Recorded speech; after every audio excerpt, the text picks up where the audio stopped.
So இன்னைக்கான video என்ன பார்க்க போறோம்னா 15 வோல்ட் பவர் சப்ளை எப்படி கிரியேட் பண்றது, ஒரு அடாப்டர் எப்படி கிரியேட் பண்றது, ஏற்கனவே நம்ம 5 வோல்ட் அடாப்டர் எப்படி கிரியேட் பண்றது, 12 வோல்ட் எப்படி 12 வோல்ட் அடாப்டர் எப்படி கிரியேட் பண்றது அப்படின்றது நமக்கு ஆல்ரெடி வீடியோ போட்டிருக்கேன். ஸோ அந்த வீடியோட லிங்க் இந்த வீடியோட டிஸ்கிரிப்ஷன்ல கொடுக்குறேன், செக் பண்ணி பாருங்க.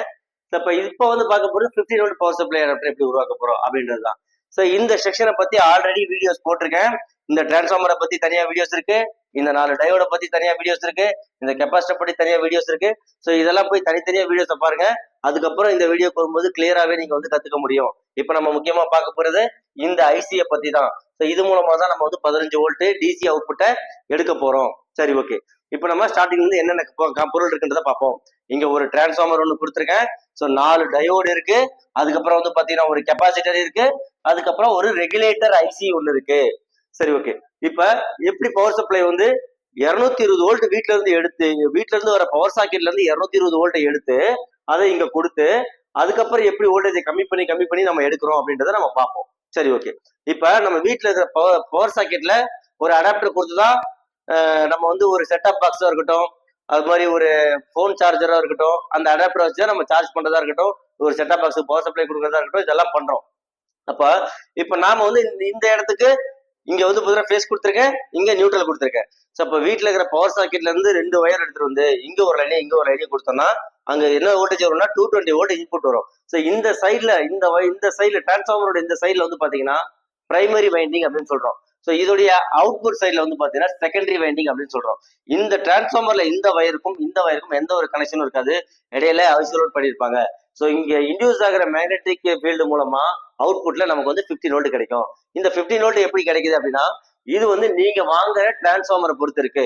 கடையில வாங்கும் போதே எனக்கு 15 வோல்ட் டிரான்ஸ்ஃபார்மர் கொடுங்கன்னு கேட்டீங்க அப்படின்னா 15 வோல்ட் கொடுப்பாங்க. உங்களுக்கு என்ன வோல்ட் அவுட்புட்ல ரெக்யர்மெண்ட் இருக்கு அப்படின்றதுக்கு ஏற்ற மாதிரி தான் நம்ம டிரான்ஸ்ஃபார்மரை வாங்குறோம். அப்ப நீங்க 15 வோல்ட் உங்களுக்கு தேவை 15 வோல்ட் டிரான்ஸ்ஃபார்மரை வாங்கிக்கிங்க. அப்ப 15 வோல்ட் டிரான்ஸ்ஃபார்மர் வாங்கினா இன்புட்ல 220 volt AC supply power socket இருந்து அப்படியே எடுத்து வந்து நீங்க கொடுக்குறோம் அப்படின்னா அவுட்புட்ல 15 வோல்ட் ஏசி வோல்டேஜ் கிடைச்சிரும். இன்புட் ஏசி வோல்டேஜ் கொடுக்குறோம்னா அவுட்புட்லயும் டிரான்ஸ்ஃபார்மர்ல ஏசி வோல்டேஜ் தான் கிடைக்கும். அதை தான் வந்து நம்ம டிசியா மாத்தணும். எப்படி டிசியா மாத்துவோம்? இந்த 4 டயோட வச்சுதான் டிசியா மாத்த போறோம். இதுக்கு தனி சர்க்யூட் இருக்கு, அது வீடியோ போட்டிருக்கேன், அதை செக் பண்ணி பாருங்க.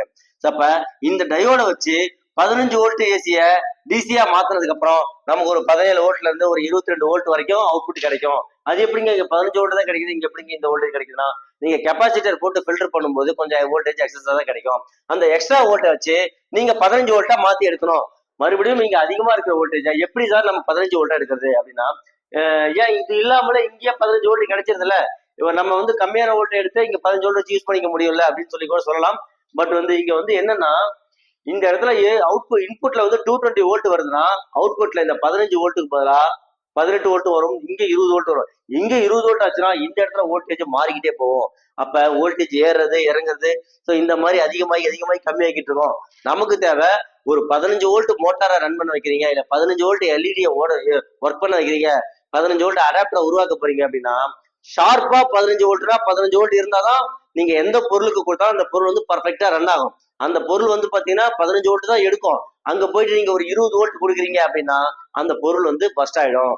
அப்ப இந்த அடாப்டர் இந்த ஐசி இல்லாம இந்த இடத்துல நீங்க 220க்கு போல ஒரு திடீர்னு ஒரு 230 வோல்ட் வந்துச்சுன்னா இங்க வோல்டேஜ் இன்க்ரீஸ் ஆகி அந்த மோட்டார் வந்து ஃபெயிலியர் ஆயிடும்.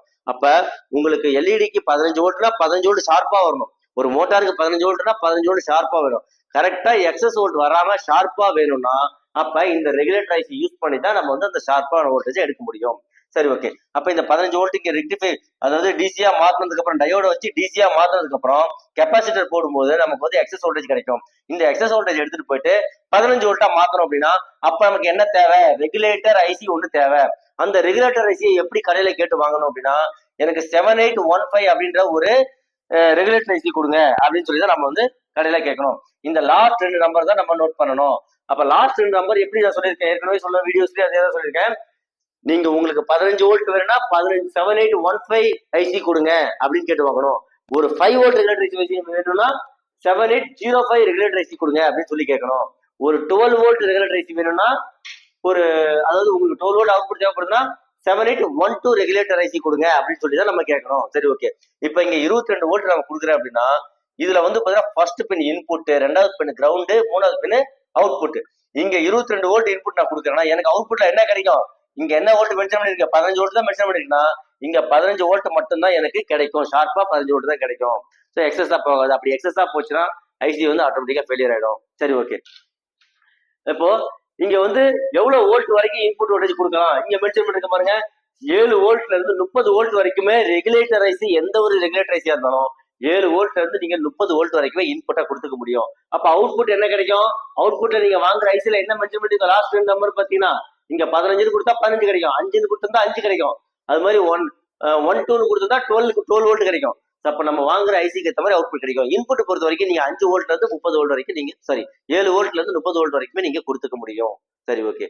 7 வோல்ட் அப்படின்னா 5 வோல்ட் 5 வோல்ட் ரெகுலேட்டர் ஐசிக்கு 2 வோல்ட்டாவது எக்ஸஸா இருக்கணும். அப்ப 7 வோல்ட் இன்புட் கொடுக்கணும். ஒருவேளை 12 வோல்ட் அவுட்புட் எடுக்க போறீங்கன்னா ஒரு 14 வோல்ட்டாவது இன்புட் கொடுத்தாதான் அவுட்புட்ல 12 வோல்ட் கிடைக்கும். ஒரு 15 வோல்ட் அவுட்புட் எடுக்கிறீங்க, ரெகுலேட்டர் ஐசி வச்சு 15 வோல்ட் கிடைக்கும் அப்படின்னா அப்ப இன்புட்ல இந்த 15 வோல்ட் வரை இன்புட்ல 2 வோல்ட் எக்ஸஸா இருந்தா தான் அங்க 15 வோல்ட் கிடைக்கும், இல்லைன்னா கம்மியா தான் கிடைக்கும். சரி, ஓகே. அப்ப ரெகுலேட்டர் ஐசி வச்சு நம்ம 5 வோல்ட் எடுக்க முடியும், 15 வோல்ட் எடுக்க முடியும், 12 வோல்ட் எடுக்க முடியும். இன்னும் உங்களுக்கு எந்த மாதிரியான வோல்ட் தேவைப்படுதோ அதுக்கு தேவையான ரெகுலேட்டர் ஐசிஸ் நமக்கு தனியா இருக்கு.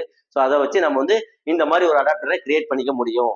சரி, ஓகே. சார் நம்ம வந்து பாத்தீங்கன்னா முன்னாடி சொன்ன மாதிரி தான் நம்ம இன்ஸ்டியூட்ல எலக்ட்ரானிக் பிசிபியை பத்தி எந்த மாதிரியான எலக்ட்ரானிக் பிசிபியில என்ன மாதிரியான ஃபால்ட் வந்தாலுமே நம்ம ரெடி பண்றதுக்கான ட்ரைனிங்ஸ் எல்லாமே நம்ம ப்ரொவைட் பண்ணிட்டு இருக்கோம். ஸோ அந்த மாதிரி காலேஜ் பி ஸ்டூடெண்ட்ஸா இருக்கட்டும், ஒரு டிப்ளமோ ஸ்டூடெண்ட்ஸா இருக்கட்டும், இவங்கலாம் வந்து பார்த்தீங்கன்னா எலக்ட்ரானிக்ஸ்ல நான் நிறைய ப்ராஜெக்ட் எல்லாம் செஞ்சு லேர்ன் பண்ணிக்கிறோம். எலக்ட்ரானிக்ஸை பத்தி டீப்பா கத்துக்கணும்னு நினைக்கிறீங்கன்னா நம்ம இங்க ஆன்லைன் ட்ரைனிங்கும் கொடுக்குறோம், டைரக்டா நம்ம வந்து கிளாஸ்லயே வந்து ப்ராக்டிக்கல் ட்ரைனிங்கும் கொடுக்குறோம். ஸோ இதை நான் கொடுக்குற வீடியோஸை மட்டுமே வச்சு நீங்க நிறைய விஷயங்கள் பண்ணிட முடியும். ஸோ இதுக்கு மேலே இன்னும் டீப்பா நீங்க கத்துக்கணும்னு நினைக்கிறீங்கன்னா நீங்க ஸ்பாட்டுக்கு வந்துமே நீங்க வந்து ட்ரைனிங் எடுத்துக்கலாம். அது மாதிரி AC, fridge, washing machine, mechanics எல்லாம் இருப்பாங்க இல்லையா? ஸோ இவங்கலாம் வந்து பார்த்தீங்கன்னா பிசிபி ரிப்பேரை பத்தி நீங்க கத்துக்கணும் அப்படின்னு நினைக்கிறீங்கன்னா இன்வெர்டர் ஏசி ஏசியா இருக்கட்டும், நான் இன்வெர்டர் ஏசியா இருக்கட்டும், ஸோ இதோட பிசிபியை பத்தி நம்ம டீப்பாவே கிளாஸ் கொடுத்துட்டு இருக்கோம். ஸோ இங்க வந்து நீங்க வந்து லேர்ன் பண்ணிக்க முடியும். எல்லாமே வந்து பாத்தீங்கன்னா இங்க ஃப்ரெண்ட்லியா தான் கிளாஸ் எடுப்பாங்க, ஸ்லோவா தான் போகும். அப்படி கொண்டு போகும்போது நீங்க டீப்பாவே கத்துக்க முடியும். ஓகே ஃப்ரெண்ட்ஸ், நம்ம நெக்ஸ்ட் வீடியோல பார்ப்போம்.